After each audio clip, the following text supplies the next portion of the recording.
ከጠቅላይ ሚኒስትሩ ህወሓት ይሻላል። የኔን አቋም ልንገርሽ። አንደኛ ህወሓት በፈጸመው ወንጀል፣ ስህተት፣ ጥፋት ሁሉ ጠቅላይ ሚኒስትሩ ተጋሪ ነው የነበሩት። አብረው 27 ዓመት የገዙ አብረው ነው የአፈናው መዋቅር 27 ዓመት አብረው በእነሱ ደረጃ የሚባል አይደለም። እሱንም ከተነጋገርንበት እድሜ ጀምረ ከፖዚሽን ጀምረ 27 ዓመት አብረው ነው የገዙ የሚባሉ ሰው አይደሉም።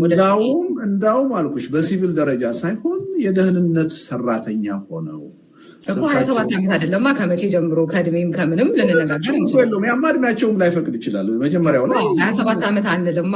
መቼ ጀምሮ ምን አይነት ፖዚሽን ላይ የሚለውን ልንነጋገር 27 ዓመት ሪዮት ግድ የለሽ እኩል ስላረክ ነው እንጂ ካሉበት ጀምሮማ አዎ በምን አይነት በደህንነት ለዛው እንደዚህ እያለ ስንቃወም አንደኛ በዛ በነበሩበት ስርዓት እሳቸውም ተጠያቂ ናቸው። ቲፒኤልኤፍ ብቻ አይደለም። ስለዚህ ከቲፒኤልኤፍ ጋር ምንም ልታበላልጨው በዛኛው በራሱ ማለት ነው። ቀጥሎ ቲፒኤልኤፍ ከስልጣን ከወረደ በኋላ ልታበላልጩ ካልክ የማበላልጠው ነው እሱ ጋር መቆም ያንቺን አስጨረሽ። የኔ ደግሞ ሀሳብ ልናገር ያንቺን እኮ አዳመጥኩሽ ጠይቄሽ እንደውም ያንቺን ድርሻው ቲፒኤልኤፍ ይሻላል ማን ነው የባሰ ነው የምትይበትን ነገር እኮ ተናገርሽ አይደል? አድማጭ ነው የራሱ ፍርድ ይሰጣል። እኔ ደግሞ ከቲፒኤልኤፍ ዶክተር አብይ የባሱ ናቸው ባይ። ለምን? አንደኛ ቲፒኤልኤፍ የፈጸመውን ወንጀል የተጋሩ ሰው ናቸው፣ ተጠያቂ ናቸው። በዛን ጊዜ ያልነበሩ ወይም ቲፒኤልኤፍ ሲታገሉ የነበሩ ሰው አይደሉም። አንድ ሁለተኛ ቲፒኤልኤፍ ከስልጣን ከወረደ በኋላ ከመጡ በኋላ ከ1 ሚሊዮን በላይ የህዝብ ደም በእጃቸው ያለባቸው ሰው ናቸው። አብረው ማለት ነው። ህወሓት ሰሜን ዕዝን አጥቅቶ በጀመረው ጦርነት ከዛ በኋላ በተፈጠረው ነገር አብረው ማለት ነው። ብቻቸውን ይኸውልሽ የጎል እንጨቱን እየነቀልን ማንፏቀቁ እኮ ጥቅም የለውም። ኖ እኮ አሁን ስናይ ለብቻማ ለእሳቸውን እያረከለው ከሆነ ደግሞ ህወሓት በዚህ ጦርነት ውስጥ ማን ነበር? 1 ሚሊዮን ሰው እንትን ያለ ስትለኝ ማን ነው በዚህ ጦርነት ውስጥ ማን ምን ድርሻ አለው የሚለውን እናያለን። ዝም ብለን በገለጽከው ደረጃ ያነሰ ሰው የለም ብዬ ሳይሆን አዎ የተሻለ ሰው አለ ብልጽግናውም ውስጥ። ከዛም ውጭ ከጠቅላይ ሚኒስትሩ እሱ በደንብ የሚገባኝ ነገር ነው። ግን ደግሞ ከጠቅላይ ሚኒስትሩ ያነሰ ሰው የለም በሚባል ደረጃ የፖለቲካ ኃይልን ስትገልጽ ደግሞ እንዴ እጅግ በጣም የባሱ በጣም አሁን ላይ ሆኖ ገና ስልጣን እንኳን ሳይዙ የከፋ ነገር የሚያሳዩን የሚሰሩ የሚናገሩ ኃይሎች ግለሰቦች እያየን ባለንበት ሁኔታ አይ ምንም የሚከፋ ነገር የሳቸው መወገድ አይነት ነገር ብዬ እሱ ያው ልዩነት አለን። ልዩነት ነው። ከነዛ ሰዎች በምን ይሻላሉ? አይ ያነሰ ሰው የለም እያልክ ነው። እሳቸውን የመጨረሻው እንትን አለ ይሻላሉ በይኝና ስም ጥቀሽልኝ እስቲ። ጠቅላይ ሚኒስትሩ ከጠቅላይ ሚኒስትሩ የከፉ ሰዎች ሊመጡ እንደሚችሉ ኃይሎች ሊመጡ እንደሚችሉ ጠርጥሪልኝ እስቲ።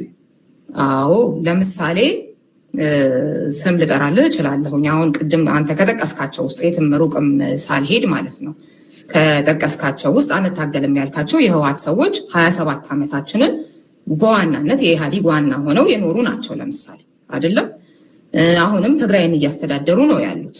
ስለዚህ ትግላችን ብልጽግና ጋር ሆኖ እነሱን የምናሳድራቸው ከሆነ አንደኛ ለምሳሌ ከእነሱ አንጻር ብቻ እንደው ሌላውን ብተወው ማለት ነው አንድ ችግር ነው ለኔ። ለምሳሌ እነሱንም ቢያንስ ያማከለ ትግል ነው ቢባል ኦኬ አንድ ነገር ነው።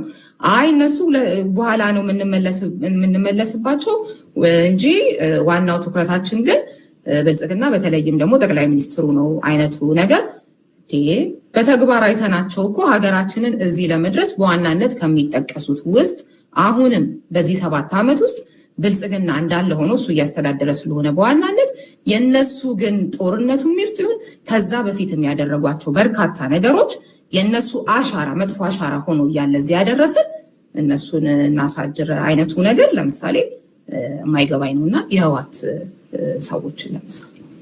ስለዚህ አሁን እያልሽ ያለሽው ሁለት ነገር ማለት ነው። አንደኛ ህወሓት ከብልጽግና ወይም ከዶክተር አብይ የባሰ ነው የምትይው? ምንም ጥያቄ የለውም። ምክንያቱም እዚህ ለመድረስ አንደኛ አሁን ትግራይ ላይ ምን እያደረገ ነው ያለው የሚለውን እናውቃለን። ገሸሽ ካለ በኋላ ከፌዴራል መንግስቱ። ሁለተኛ አዲስ ኃይል አይደለም፣ የምንፈትነው ኃይል አይደለም፣ ተፈትኖ የወደቀ የምናውቀው ኃይል ነው። እዚህ ይሄ ራሱ እኮ ጠቅላይ ሚኒስትር አብይም እኮ የነበሩት እኮ የዛው ኢህአዴግ ውስጥ አንዱ ብራንች ውስጥ ነበር አይደለ እንዴ? አሁን ብልጽግና የሚባለው አካል ለሚያደርገው ነገር በሙሉ እኮ በተወሰነ ደረጃ ያሉበት ነው። አቋምሽን ሰምቼዋለሁ። የኔን ደግሞ ልንገርሽ በግልጽ ማለት ነው። ኦሮሞዎችም እየተደራጁ ነው። አንዱ ደውሎ ለሳሞራ ይነግረዋል። ኦሮሞዎችም እኮ እየተደራጁ ነው አለው። የኦሮሞን ተውና አማራዎቹን ተከታተል፣ ኦሮሞ የትም አይደርስም ብሎ ሲመልስ በጆሮዬ ነው ሰማሁ። የሚጠረጥሩት ትንሽ ከአማራ ግሩፕ እና ሳምነውን እና ተፈራ ማሞን የጠረጥሩ ነበረ። እነሱ ውስጥ ለውስጥ ስራ እንደሚሰሩ ከላይ ደግሞ ከባዕድኖች ከነ ኃይሌ ጥላሁን ጀምሮ ጀነራል ኃይሌን አንዳንዴ የባዕድን ስራ አስፈጻሚ ኮሚቴ አባሎችም የሚጠረጠሩ አሉ።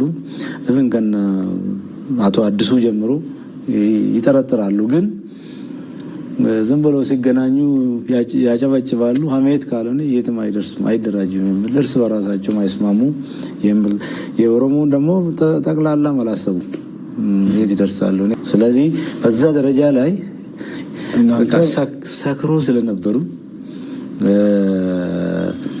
ማንም ምንም ሊያመጣ አይችልም በስርዓታችን ላይ በማንኛውም ጊዜ እርምጃ ወስደን ልናስተካክል እንችላለን ብሎ ስላሰቡ አንደኛ ምርጫ 97 እና ምርጫ 97ን ያ የቅንጅት እንቅስቃሴ ካስወገዱ በኋላ ምንም ከዚህ በኋላ ዲሞክራሲ የሚባል አይሰራም፣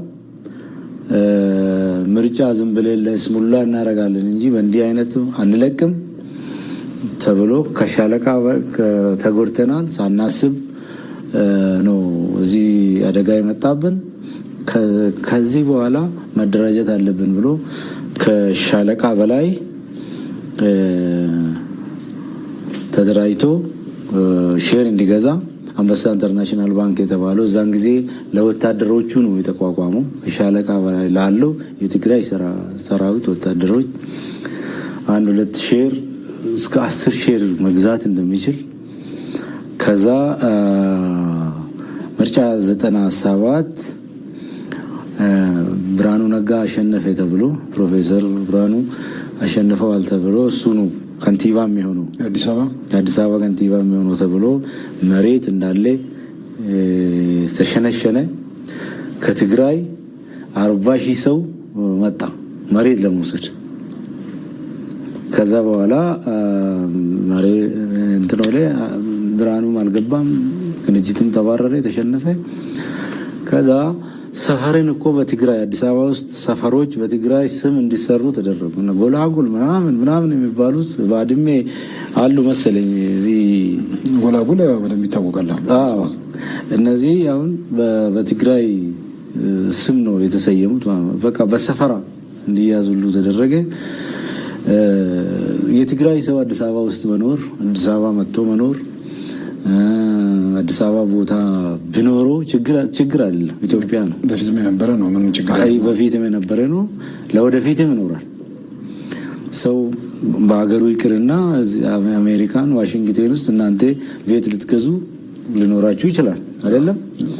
ግን በዘረፋ ሌላውን በማጥፋት አብሽር አቦ አብሽር ተከተላት ይችውም ኮረዳ የንጉስ ሚካኤል የተንታጅ ባር ልጅ ናት በልልኝማ